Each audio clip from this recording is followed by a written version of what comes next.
Plano de leitura bíblica, dia 8 de março, Apocalipse 20 a 22.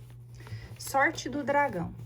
Vi então descer do céu um anjo que tinha na mão a chave do abismo e uma grande algema. Ele apanhou o dragão, a primitiva serpente que é o demônio e Satanás, e o acorrentou por 1000 anos. Atirou-o no abismo que fechou e selou por cima, para que já não seduzisse as nações, até que se completassem 1000 anos. Depois disso, ele deve ser solto por um pouco de tempo. Vi também tronos sobre os quais se assentaram aqueles que receberam o poder de julgar. Eram as almas dos que foram decapitados por causa do testemunho de Jesus e da palavra de Deus.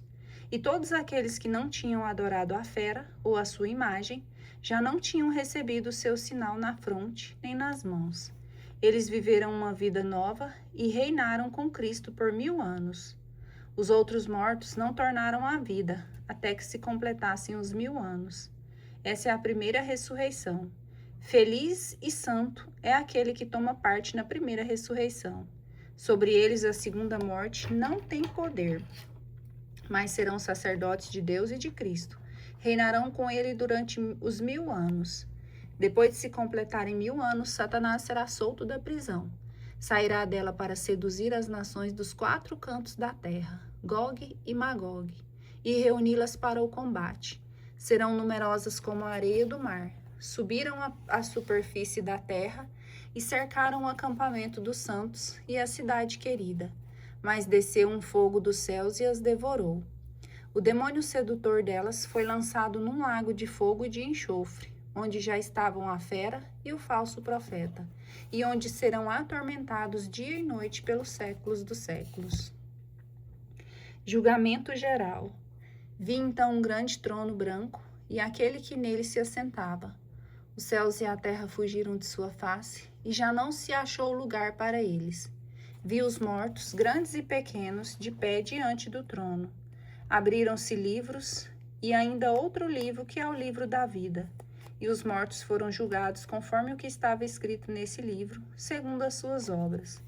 O mar restituiu os mortos que nele estavam.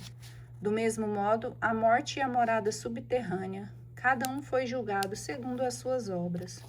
A morte e a morada subterrânea foram lançadas no tanque de fogo. A segunda morte é esta, o tanque de fogo. Todo o que não foi encontrado inscrito no livro da vida foi lançado ao fogo. Novo céu e nova terra. Vi então um novo céu e uma nova terra, pois o primeiro céu e a primeira terra desapareceram, e o mar já não existia. Eu vi descer do céu, de junto de Deus, a cidade santa, a nova Jerusalém, como uma esposa ornada para o esposo. Ao mesmo tempo, ouvi do trono uma grande voz que dizia: Eis aqui o tabernáculo de Deus com os homens. Habitará com eles e serão o seu povo, e Deus mesmo estará com eles.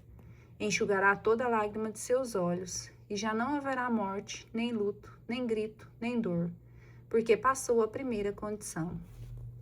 Então o que está sentado no trono disse: Eis que renovo todas as coisas. Disse ainda: Escreve, porque estas palavras são fiéis e verdadeiras.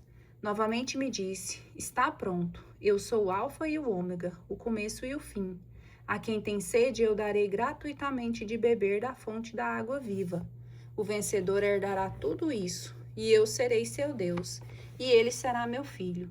Os tíbios, os infiéis, os depravados, os homicidas, os impuros, os maléficos, os idólatras e todos os mentirosos terão como quinhão tanque ardente de fogo e enxofre, a segunda morte.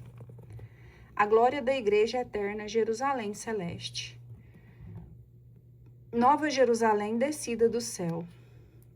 Então veio um dos 7 anjos que tinham as 7 taças cheias de 7 últimos flagelos e disseram-me: Vem, eu te mostrarei a noiva, a esposa do Cordeiro. Levou-me em espírito a um grande e alto monte e mostrou-me a cidade santa, Jerusalém, que descia do céu, de junto de Deus, revestida da glória de Deus. Assemelhava-se seu esplendor a uma pedra muito preciosa, tal como o jaspe cristalino. Tinha grande e alta muralha, com 12 portas, guardadas por 12 anjos. Nas portas estavam gravados os nomes das 12 tribos dos filhos de Israel.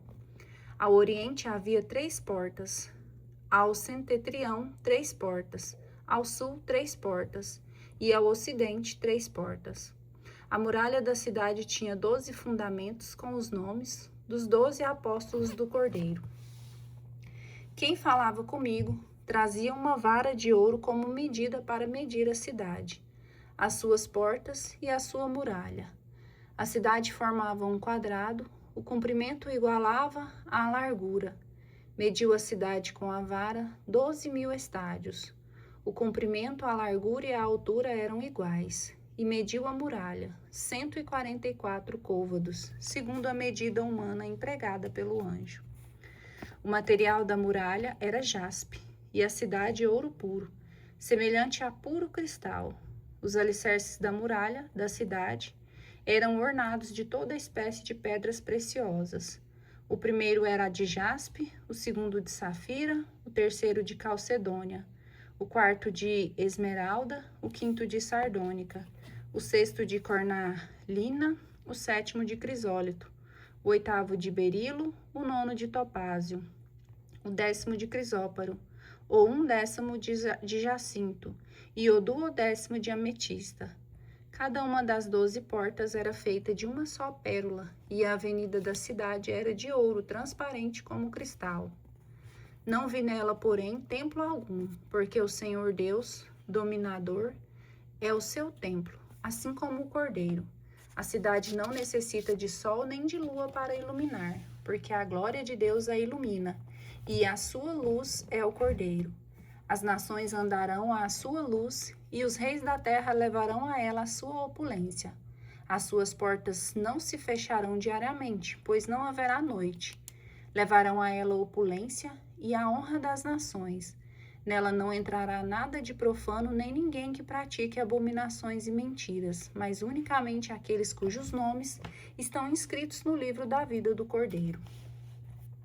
Mostrou-me então o anjo um rio de água viva, resplandecente como cristal de rocha, saindo do trono de Deus e do Cordeiro.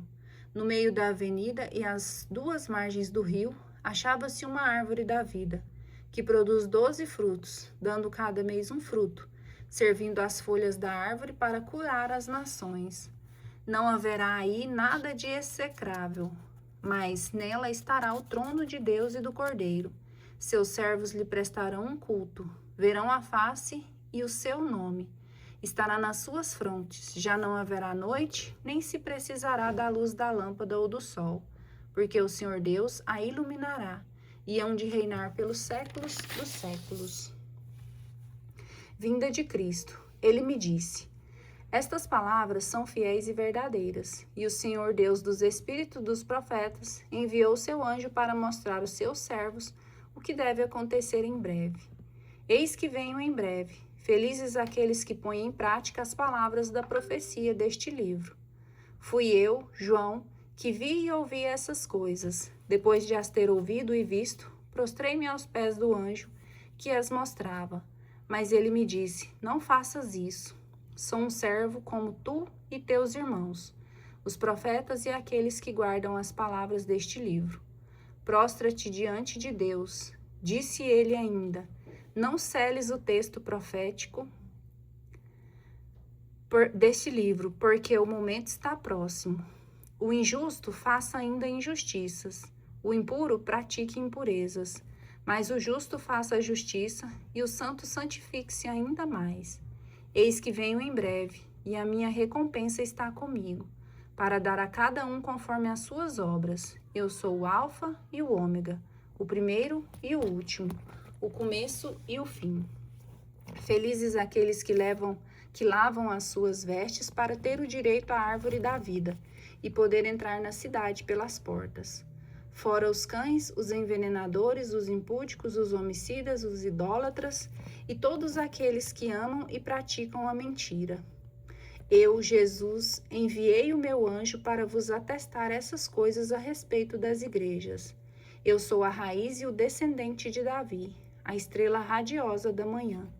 O Espírito e a esposa dizem: vem. Possa aquele que ouve dizer também: vem. Aquele que tem sede, venha, e que o homem de boa vontade receba gratuitamente da água da vida. Eu declaro a todos aqueles que ouvirem as palavras da profecia desse livro: se alguém lhes ajuntar alguma coisa, Deus ajuntará sobre ele as pragas descritas neste livro. E se alguém dele tirar qualquer coisa, Deus lhe tirará a sua parte da árvore da vida e da cidade santa descritas nesse livro. Aquele que atesta estas coisas diz: sim, eu venho depressa. Amém. Vem, Senhor Jesus. A graça do Senhor Jesus esteja com todos.